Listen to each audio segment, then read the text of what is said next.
my god, I gotta watch Star Wars. I gotta watch A New Hope. Oh my god. Let's go.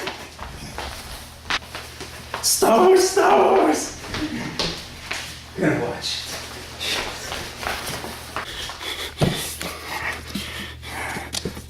Yes. Yes. Oh. Star Wars, Star Wars. Where is it? Where is my beauty? No, no, hell no, hell no, no, yes, oh yes, oh yes, nice and gentle, nice and gentle, oh, oh, oh, oh, oh, oh yeah, press play.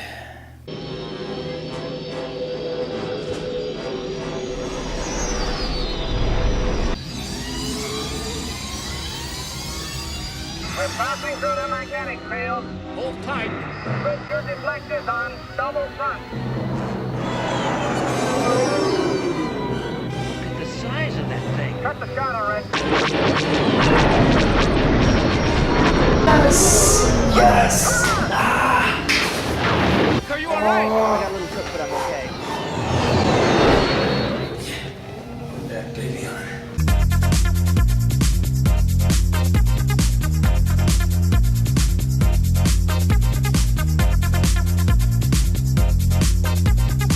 What's going on YouTube? How you guys doing? I'm your man Hamstiganza. So today I'm going to be talking to you guys about Rogue One, a Star Wars story. Now there's no better way to start a Star Wars movie review than to wear your favorite Star Wars t-shirt and have a nice cup of tea from your Star Wars mug. So Star Wars Rogue One is really like Star Wars Episode 3.9. This episode literally happens right before the original classic Star Wars Episode 4, A New Hope, and it's actually amazing. Now just a heads up, this is a spoiler-free review, so do not worry, no spoilers here. I will do a spoiler review of this movie because there's so much to talk about. I would love to spill the beans, but for those of you that haven't seen the film yet, you're in the safe zone, so sit back, relax, have a nice cup of tea, like me, and enjoy.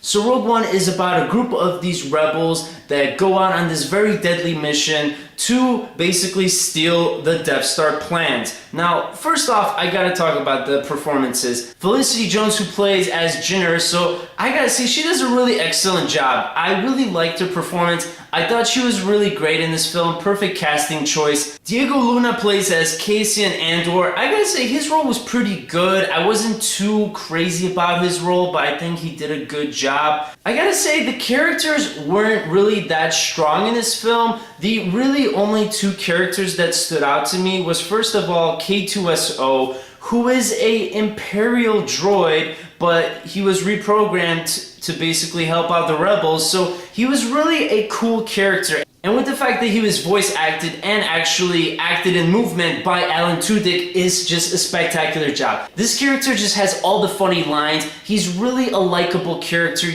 The other character that I really liked in this film was Chimrut Imwe, played by Donnie Yen. This guy was just really cool. You know, he's a blind character, but he has the Force in him, and he really believes in the Force. It's nice to see that yet there is someone that still believes in the Force. Orson Krennic, played by Ben Mendelsohn. This guy is just amazing. He really is villain-like. You could hear that really loud anger in his voice, and he was really intensifying. I really liked his character. I thought he did an excellent job in this film. But overall, as a whole, the cast wasn't really the strongest point of this film, and I didn't really find like I was able to connect to really any of these characters so much, even though I wanted to. Let's talk about the story. The story is pretty obvious. We know what's going to happen, but we don't know how it's going to happen, and even more so, we don't know to whom what is going to happen. We don't know who's going to survive, if anyone's going to survive at all, trying to accomplish this very deadly mission to get the Death Star plans,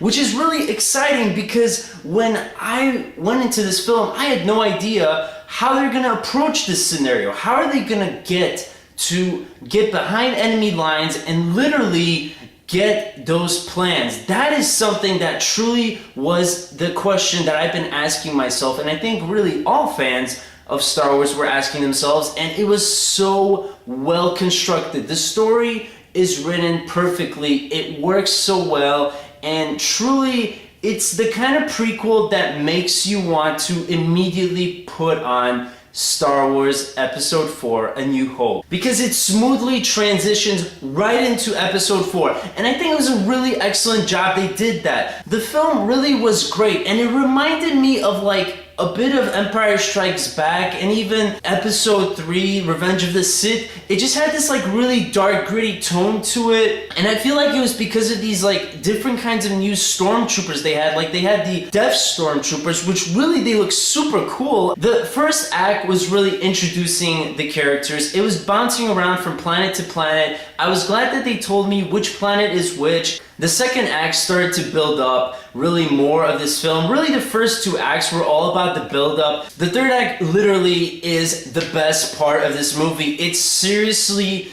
delivers on everything that you expected, you were hoping you were gonna get, but yet you get even something more. Garrett Edwards really took on a big project. He just has a really good eye when it comes to scale. You get to see a lot of moments like when the AT-ATs are shooting at the rebels, you see like, oh my goodness, how huge they are, because he knows how to use the right angles to portray that. I would say that this is a perfect example of what a prequel is supposed to be like, that brings us right back to that original movie that right away we just want to watch and enjoy and continue to watch the whole original trilogy. And that's the beauty about it, to know how to attach a film like this to its predecessor and truly to keep it on that same level, to really make such a smooth transition is genius. Now, I know that some of you may or may not know this, but this is not a spoiler. Yes, Darth Vader is in this movie, and no, he doesn't have a big role in this film. He is in the film for quite a few minutes, but all I'm gonna say is it's a few minutes that are very important, and let's just say the film as a whole delivers on its fan service. It really does, and when you see it, you're gonna be like,